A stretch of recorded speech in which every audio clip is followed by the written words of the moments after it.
অহাকালিলৈ গুৱাহাটীত আমাৰ মহিলা কংগ্ৰেছৰ এটা টিমে জইন কৰিব। তাৰপিছত আমাৰ ইয়াত মণ্ডল কংগ্ৰেছ, মহিলা কংগ্ৰেছ, ব্লক কংগ্ৰেছ, জিলা কংগ্ৰেছৰ বিহপুৰীয়া সমষ্টিয়ে প্ৰতিনিধিত্ব কৰা প্ৰায় 70% মানুহে বিজেপি দলত যোগদান কৰিব। আপোনালোক কৈ দিছোঁ, আৰু সেইটো আমি পৰ্যায়ক্ৰমে কৰিবলৈ এইকাৰণে চাইছোঁ যে তেওঁলোকেও এটা ভাবি থওক কোন যাব কোন নাযাব, এইটো আমি তেওঁলোককো এটা ভেট ৰাখিম।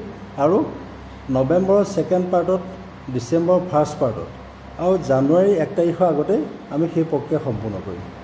ইয়াতে নহয়, বিহপুৰীয়া সমষ্টিয়ে নহয়, মই আপোনালোক কৈছোঁ উজনি অসমত আমাৰ কংগ্ৰেছ দলত যিসকল ডাইচত বহে, কংগ্ৰেছ দলৰ প্ৰদেশ কংগ্ৰেছৰ যিসকল ডাইচত বহে, মই কৈছোঁ যি ডাইচত বহা 3-4জন লিডাৰ, প্ৰথম লাইনত বহা যিসকল মেইন ৱৰ্কাৰ বুলি আমি যাক কওঁ, প্ৰথম লাইনত বহা আধা খালী হ'ব।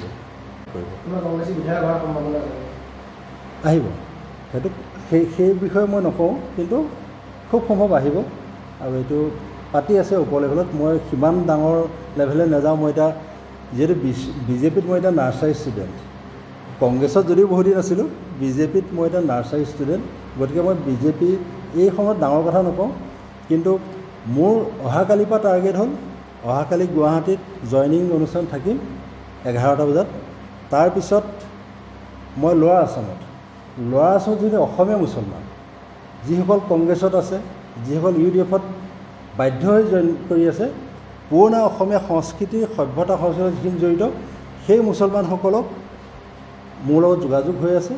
সেই মুছলমান আপোনালোকে কেইদিনমানৰ ভিতৰতে গম পাব। সেইসকলে বহুত ডাঙৰ ডাঙৰ লিডাৰ, তেওঁলোকে কাম কৰি আছে অসমীয়া সভ্যতা সংস্কৃতিলৈ। তেওঁলোকে সেই পূৰ্ববংগীয় তথাকথিত মিয়া মুছলমান নহয়, তেওঁলোক যিটো অসমীয়া মুছলমানখিনি আমাৰ লগত আহিব। আৰু সেই অভিযানটো মই অহাকালিৰ পৰা নৱেম্বৰ 1 তাৰিখ আৰু ডিচেম্বৰ 15 তাৰিখত মই সেইখিনি কমপ্লিট কৰিম।